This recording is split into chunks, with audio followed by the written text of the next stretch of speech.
Hello guys, welcome to my channel PK commerce study. आज मैं आप लोगों के लिए फिर से एक नया इंपॉर्टेंट क्वेश्चन लाई हूँ। क्वेश्चन है समन्वय की प्रकृति क्या है और समन्वय की आवश्यकता क्यों है। तो देखते हैं सबसे पहले हम लोग समन्वय की प्रकृति क्या क्या है। समन्वय की प्रकृति निम्न है। पहला, शीर्ष प्रबंध का उत्तरदायित्व। दूसरा, सामूहिक प्रयास। तीसरा, प्रबंध का सार। चौथा, निरंतर प्रक्रिया। पांचवा, प्रयासों में एकता। अब हम लोग बारीकी से सभी पे चर्चा करेंगे।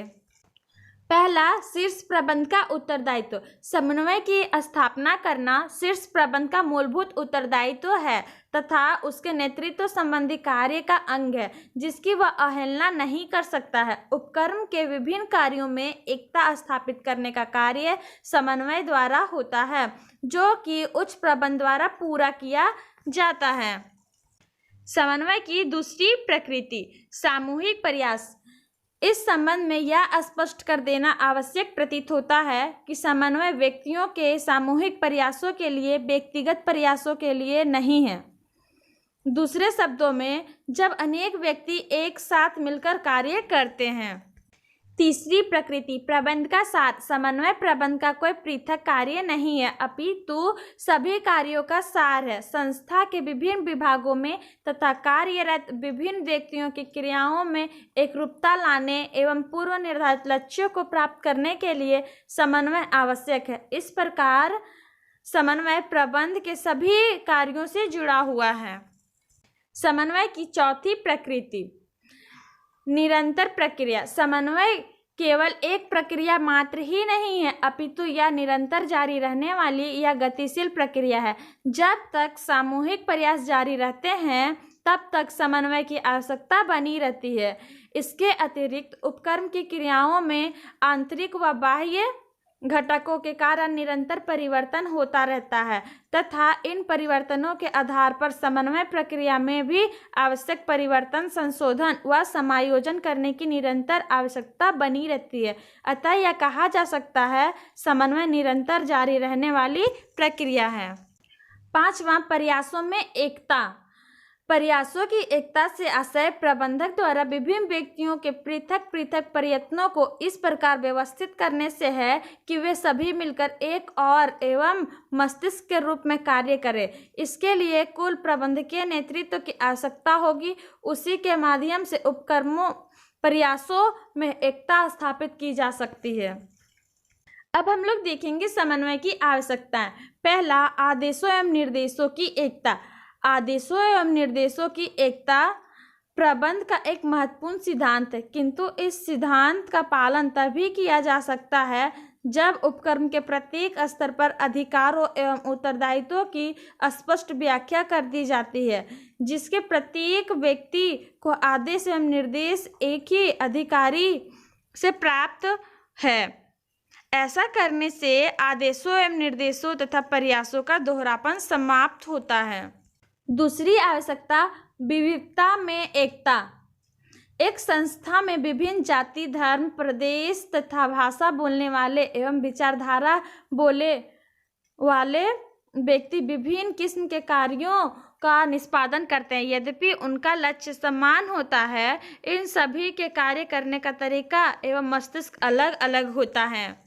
तीसरी आवश्यकता, कुल उपलब्धि में वृद्धि।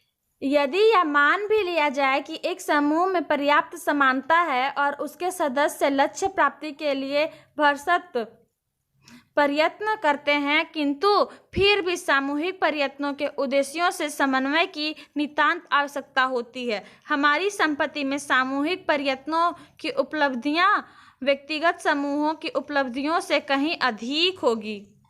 समन्वय की चौथी आवश्यकता, उच्च कर्मचारी मनोबल। समन्वय द्वारा कर्मचारियों को कार्य संतुष्टि प्राप्त होती है जिसके परिणाम स्वरूप उनका मनोबल ऊंचा उठता है। उनमें आपसी ईर्ष्या, देश, व्यक्तिगत विरोध एवं गंदी राजनीति बहुत कुछ सीमा तक समाप्त हो जाती है। समन्वय की पांचवी आवश्यकता, मान्य संबंधों पर बल। समन्वय मानव संबंधों की महत्ता पर प्रकाश डालता है। किसी कार्य को करने का एक कुशल तरीका मालूम करना अपेक्षाकृत सरल होता है, किंतु कार्य के विभिन्न व्यक्तियों द्वारा मिलजुल कर एक समिति के रूप में समन्वित ढंग से करना कठिन होता है। समन्वय की छठी आवश्यकता, प्रबंध के अन्य कार्यों की कुंजी। समन्वय प्रबंध के अन्य कार्यों जैसे नियोजन, संगठन तथा नियंत्रण आदि की कुंजी है। उदाहरण के लिए व्यावसायिक नियोजन को अर्थपूर्ण बनाने के लिए उसके विभिन्न तत्वों में समन्वय स्थापित करना परम आवश्यक है। सातवीं आवश्यकता, सृजनात्मक एवं रचनात्मक शक्ति। समन्वय एक सृजनात्मक एवं रचनात्मक शक्ति है जिसके द्वारा व्यक्तिक एवं सामूहिक प्रयासों का उपयोग करके नवीनतम तथा लाभोपयोगी वस्तुओं एवं सेवाओं का उपयोग किया जाता है। आठवीं आवश्यकता, संस्था के लक्ष्यों की प्राप्ति करना। समन्वय प्रक्रिया व्यक्तिगत प्रयासों, समूह प्रयासों तथा कार्यविधियों में एक प्रकार से सामंजस्य स्थापित करती है जिससे संस्था के लक्ष्यों को प्राप्त करना सरल हो जाता है। इसके अतिरिक्त वह व्यक्तियों को सोचने व विचारने के तरीके में भी समन्वय स्थापित करता है जिससे सभी समान रूप में लक्ष्यों की ओर अग्रसर हो जाते हैं। समन्वय सभी को एक सूत्र में पिरोकर रखता है। समन्वय की नौवीं आवश्यकता, संघर्षों में कमी करना। संगठन में कार्यरत व्यक्तियों के विचारों, कार्य करने की विधियों, हितों तथा व्यवहार में विभिन्नताएं पाई जाती है। विभागीकरण एवं विशिष्टीकरण के कारण ये विभिन्नताएं और बढ़ जाती है। इन विभिन्नताओं के कारण व्यक्तियों एवं समूहों में मतभेद एवं संघर्ष उत्पन्न होना स्वाभाविक है। आज के लिए इतना ही। उम्मीद है वीडियो पसंद आया होगा। हमारे चैनल को लाइक करें, कमेंट्स करें और सब्सक्राइब जरूर करें।